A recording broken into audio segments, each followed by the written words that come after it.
Assalamualaikum warahmatullahi wabarakatuh. Alhamdulillahirabbil alamin. Asyhadu an la ilaha illallah wa asyhadu anna Muhammadar Rasulullah. Allahumma shalli ala Muhammad wa ala ali Muhammad.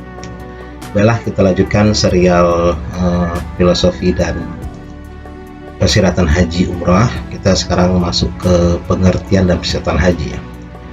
Sekarang kita masuk ke pengertian dan sejarah persyaratan haji. Secara bahasa, haji itu adalah berniat mengunjungi, ya, bermaksud mengunjungi. Jadi artinya haji itu adalah mengunjungi Ka'bah Musyarrafah di Mekah dengan syarat-syarat dan cara-cara tertentu, itu namanya haji. Jadi orang akan datang berkumpul di sana melaksanakan rukun dan syarat-syarat haji. Itu secara bahasa sebenarnya. Secara istilah adalah menuju Ka'bah untuk melakukan ibadah perbuatan tertentu dan mengunjungi tempat tertentu, termasuk nanti Arafah, Mina, ya, melakukan suatu pekerjaan tertentu yang diajar oleh syariat. Kata Rasulullah, khuzu anni manasikakum, ambillah dari saya manasik kalian itu. Nah, istilah-istilah ini kalau kita maknai secara umum adalah mengunjungi Makkah, Ka'bah, ya, yang ada di Masjidil Haram. Kita nanti akan tawaf di sana, gitu, akan sa'i nanti di Safa Marwah, lalu nanti akan berkumpul di padang Arafah untuk wukuf, ya, dan ibadah lainnya, ada melempar jumroh, tawaf ifadah. Nah, itulah sebenarnya haji.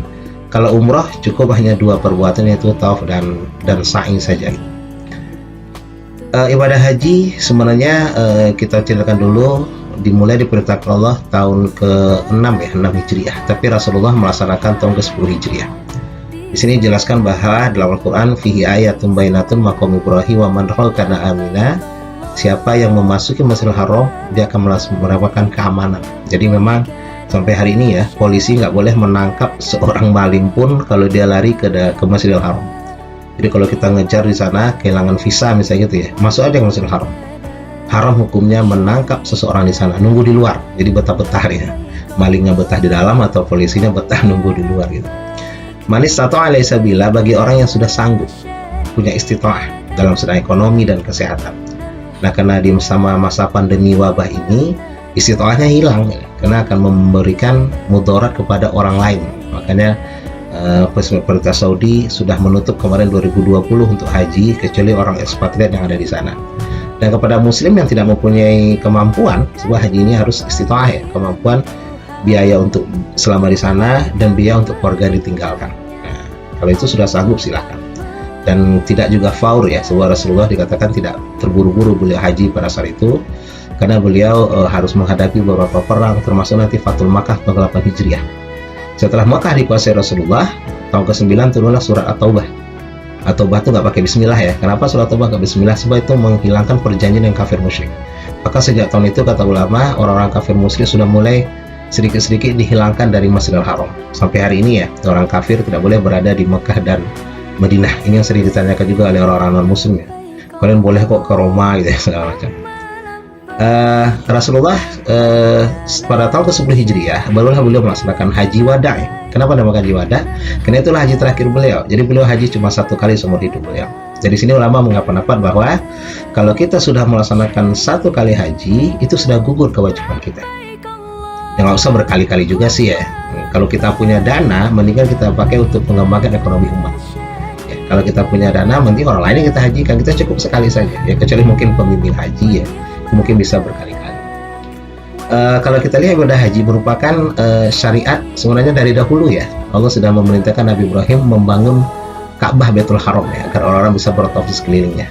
Dalam surah Al-Baqarah dijelaskan, wa ajafli Ibrahim maqawaida minal baiti wa ismaila rabbana taqabbal minna innaka antas samiul alim. Ketika Nabi meninggikan bangunan Ka'bah, ya, dengan Ismail. Jadi bukan Nabi Ibrahim membangun dengan Ismail. Ka'bah itu sudah ada sebelum, kita jelaskan, sebelum Nabi Adam diturunkan ke bumi sudah ada. Nabi Ibrahim dengan Nabi Ismail hanya meninggikan bangunan itu, lalu berdoa semoga ini menjadi tanah suci, tempat orang sujud, tempat orang tawaf. Bahkan Ismail nanti keturunan beliau adalah Nabi Muhammad SAW, bahwa beliau berdoa 3000 tahun kemudian baru Allah jadikan Ismail menjadi nabi. Setelah Ismail, Ishak, itulah Bani Israel, ya. Yakub adalah nenek moyang Bani Israel. Barulah terkabul doa Ismail bahwa keturunan menjadi nabi nanti setelah 3000 tahun baru terkabul. Jadi lama juga ya seorang nabi berdoa baru dikabulkan Allah. Nabi Ibrahim dan putra beliau Ismail, ceritanya panjang ya. Ismail waktu kecil sudah diserahkan oleh bapaknya Ibrahim ke Mekah dengan Siti Hajar pada saat itu. Yang kita dengar ceritanya ya, bagaimana beliau mengeluarkan Zam-Zam, bagaimana Mekah dulu sepi sekali, nggak ada orang, tapi Siti Hajar mau membesarkan anak beliau tanpa didampingi oleh seorang suami pun. Ya gitulah kekuatan iman mereka. Kedua, setelah selesai Nabi berdoa dan diamini oleh putra beliau di surah Al-Baqarah ya, semoga tempat ini dibersihkan Allah ya, lit-taifina wa ruk'in sujud, untuk orang tawaf dan orang yang sujud nanti. Lalu Nabi Ibrahim ditugas Allah untuk mengumandangkan seruan di Jabal Qubais ya, melaksanakan haji. Rasulullah itu bagaimana Rasul memanggil untuk orang datang ke sini. Nah, sampai hari ini orang datang ke sana berbondong-bondong seluruh dunia ya. Bahkan menjadi itu kita katakan itu adalah silaturahminya internasional umat Islam di dunia.